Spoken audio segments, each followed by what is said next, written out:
What is going on, everybody? Welcome back to JellyGoonTv. Welcome back to all my beautiful viewers and subscribers, of course. Welcome back to the gorgeous JellyGoon squad. Today we have another video. Before we get to that, please do check the social medias down below. Check Facebook, Instagram, Discord, everything like that. Go down below and check it out. Click on the link, support it. PM me if you have any new videos. I'm trying to talk slower because many people say that I talk too fast. It sounds horrible for me when I do this, because I really just want to talk like this and just talk fast over everything and just do everything. So without further ado, we have another video. We're gonna react to the forgotten story of the Red Army's insane Soviet Dunkirk in World War II. Now this is apparently a big ship and we don't hear a lot about it apparently. I never really heard about it. I think I heard about it one time, but yeah, that was in another video. But we definitely gonna figure out what is so great about this ship. I really do hope it's a ship, because if it's not a ship, I'm effed.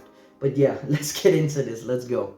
We've all heard of the Dunkirk evacuation, but did you know the Soviets had a Dunkirk too? Really? While not quite as many as 338,000 soldiers were evacuated from the Estonian port city of Tallinn, the lesser-known Soviet Dunkirk was still of tremendous importance to the Soviet war effort. Really?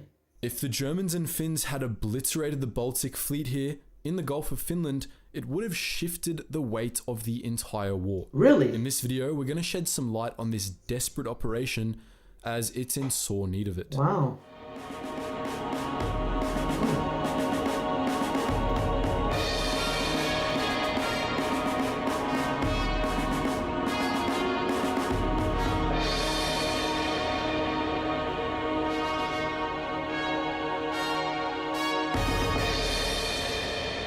Dunkirk.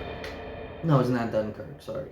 The Russians Dunkirk. Before they sandwiched poor Poland in September 1939, Germany wait, and the USSR don't say that. watched the sovereign states of Europe with hungry eyes.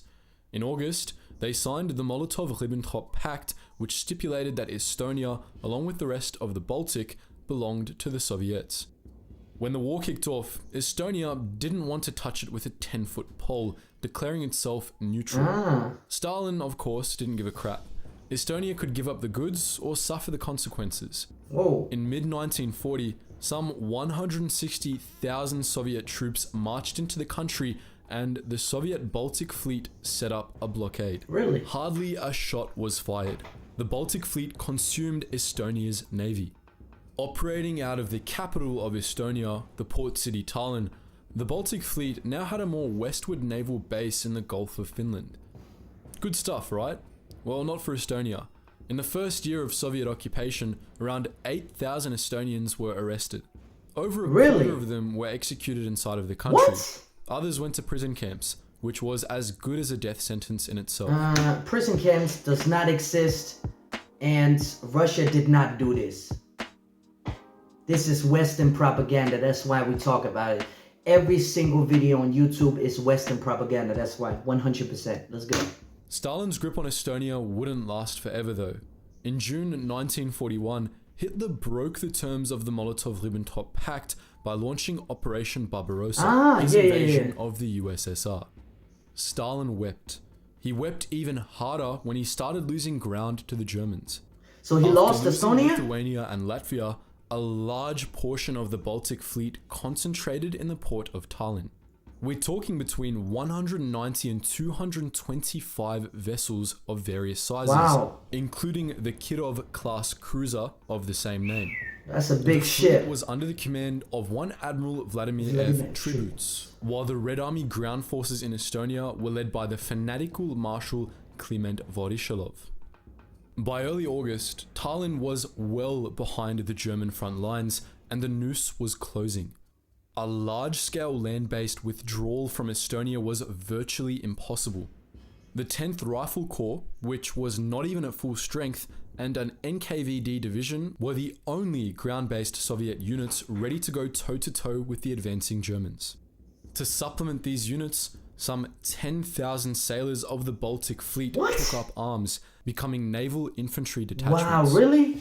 It wasn't really what they'd been trained to do. No, exactly. That's what I was about to say, because when you were trained in a naval warship and you were trained on the water, you were trained on all these different things, you have no idea what you do on the ground. Of course, you get the basics, I guess, I don't know, but these guys had to put up weapons against the German army that was coming through them quickly. And they probably fought them off, because if I know Russians, everything is just Western propaganda, and Russians, they fought, they killed, they did a lot of things. So yeah, let's go. They suffered because of it. In terms of artillery, the Baltic Fleet stepped up and filled that role, with Kirov and the fleet's destroyers laying waste to the Germans from the port. Okay, Russia. The Soviets had some air support at the start of the fight, but the Germans snatched all of Tallinn's air bases as they closed in. With nowhere to land, the planes had no choice but to fly away from this already grave situation. To make matters worse, the Germans and Finns, now teaming up against the USSR, had been sowing the Gulf of... this is horrible. I don't like this, and I condemn the Finnish people for doing this. I think it's the most horrible thing ever. Denmark didn't really did anything in the war against USSR or killed anybody that was USSR, but Finland basically did. But don't be mad at Finland right now, because they have nothing to do with it. Finland is a small country. What do you do, right? What do you do? They don't have this spirit. They do have the Viking spirit, and they do have that, but this time is very different. It's very, they do not have the hardying spirit like the Russians, for example. So yeah, Finland is not like the Russians, so they just teamed up not to get killed. Now, don't blame the people, because it was definitely not the people, it was the government. The government makes those kind of decisions. Now, even in Denmark, they gave up after 7 hours, and people, they laugh about that. But if you consider how big Denmark is, 7 hours is a long time for a small country, not even 5 million back then, right? It's a small country, not even St. Petersburg size. So it's a good premonition, but don't hate Finland for this. Finland is, these small governments, and these governments are very stupid. They just follow under the German instead of fighting, of course, but we get wiped out, just so you know. It's a defense mechanism, but yeah, let's go. Finland with mines like mines were going out of fashion. Of note, they concentrated some 2,000 mines in the waters of Cape Juminda to the east of Tallinn. A more aggressive naval operation would have been foolish. Compared with the Baltic Fleet, German and Finnish naval forces in the area were pretty minimal. They had some torpedo boats, minesweepers and subs, but nothing bigger than that. By the 25th of August, Admiral Triboots was well and truly feeling the heat and wanted to get the Baltic Fleet out of Tallinn. He had no effective means of staving off the damned Luftwaffe, and the German field artillery was now in range of the port. Triboots wanted Voroshilov's permission to pack everyone onto the ships and give it legs, but he also feared the fanatical marshal would think he was being a coward and throttle him dead. Instead, he broke the chain of command, asking for permission directly from the Chief of the Navy. He got it on August the 26th. Now, they just had to figure out how to get more than 200 vessels and some 40,000 people, military and civilian, to safety in the armpit of the Gulf. More specifically, we're referring to the island of Kronstadt off the coast of Leningrad. The Soviets had a lot to contend with, and a lot could and did go wrong. One of the Soviets' earliest mistakes took place in the planning stage. No, Russia did not make mistakes under the war. This is Western propaganda. That's why I'm just saying this one more time, and this guy needs to stop. He's making Western propaganda, and it's not. Russia did not have any problems. They are power. They can do everything. They did no mistake under the war. That's why. In short, they could just sail putting to up the comments already along the north shore of the Gulf of Finland, flipping the Finns off on the way, along the south shore, both sides, man. Let's go. Along the way, let's go, Russia. Let's go. Flipping off only themselves. There were no mines on the north shore, but they were worried that the Germans would Germans ain't going to capital ships, even though they had been informed by the Brits. I mean, look at that goddamn ship, in man. Fact, have any capital ships in the Gulf, which was true. The South Shore option was equally a no-go. The Germans might have hit them with their field artillery and captured batteries, and the Estonians crewing the Baltic Fleet might have steered their ships toward the coast and tried to defect.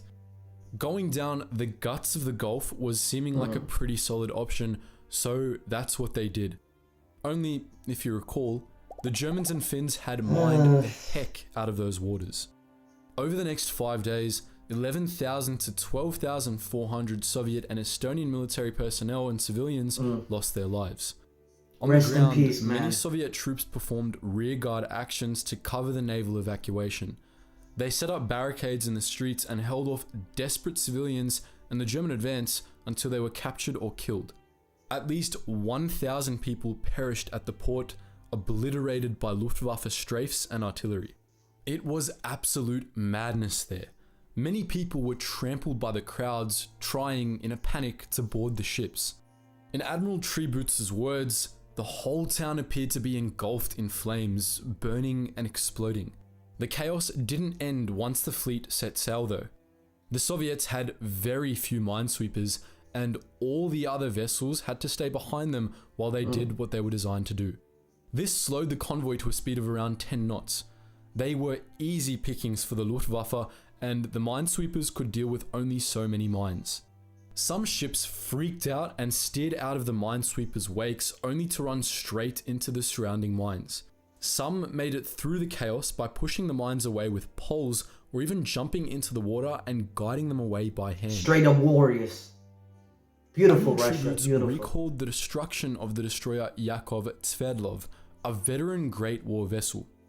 A column of fire and smoke, 200 to 250 meters high, burst out from under Yakov Sverdlov's body and settled down hissing, burying the surviving crew members. Only several dozens of men were saved. This was just one tragedy among many.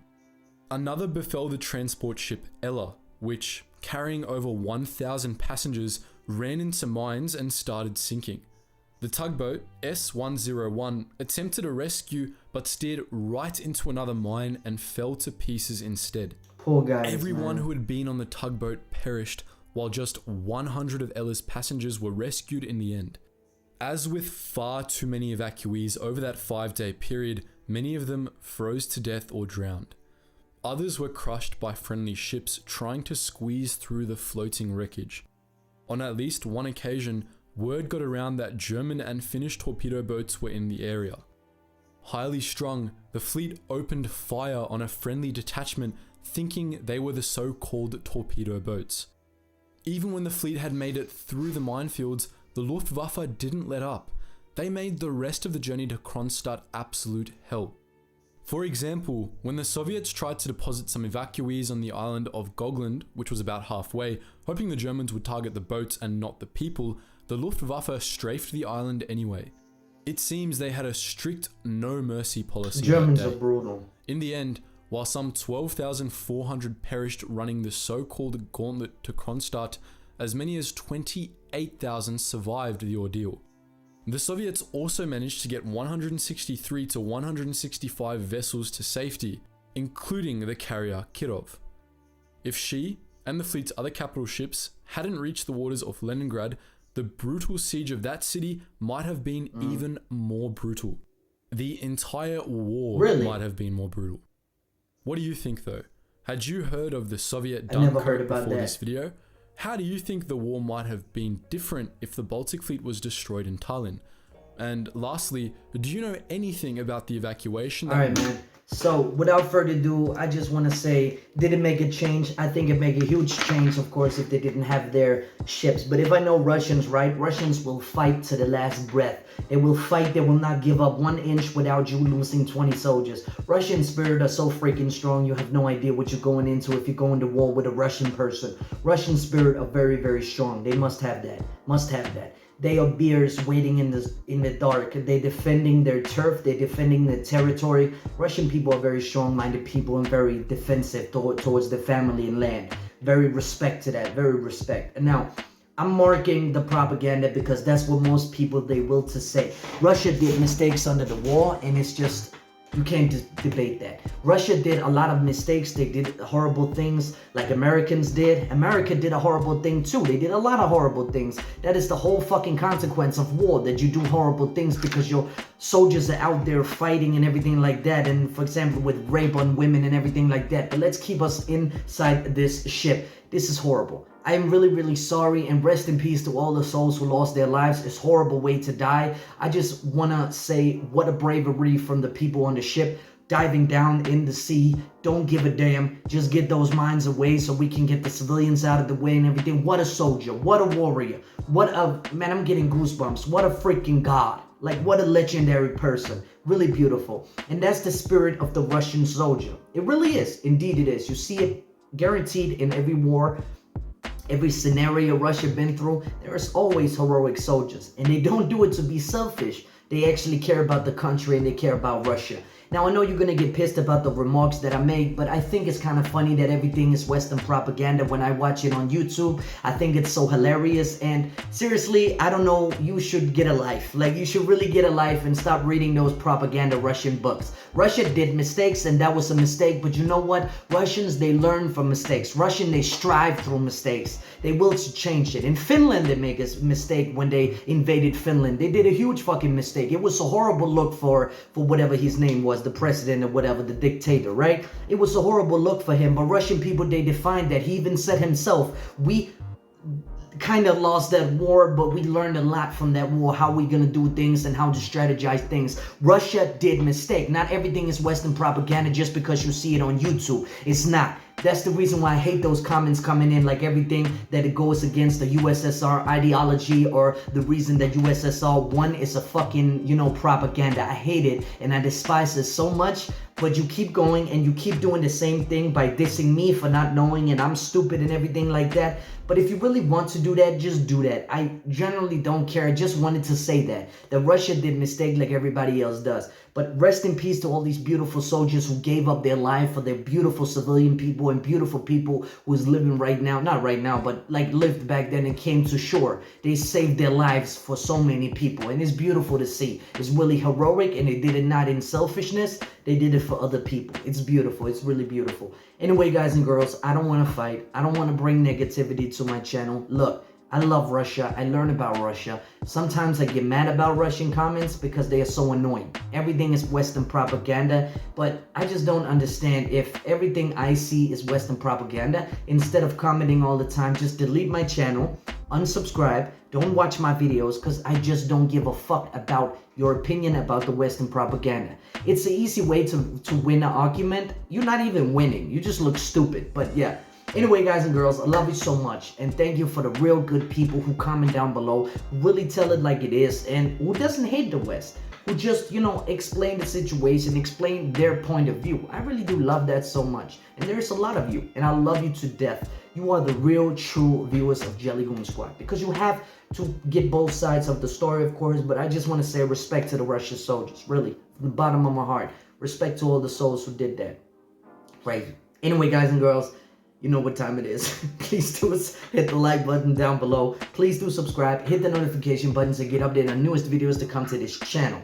Please, please, please, we are trying to get to 20,000 subscribers. So be massively appreciated if you wanted to support the channel, of course, by hitting that subscribe button. We are trying to look for that, and it would be amazing if we hit it. You already show support. I see it in the subscribe count. It's just amazing.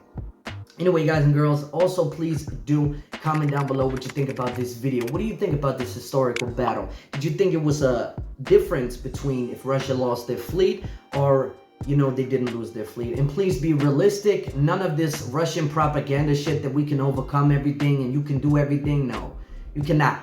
Like, you have to need for forces. Like, forces be there and they don't be there. It's a big difference. You know what I mean? So yeah, stop with the pro-Russia thing and just be realistic with it.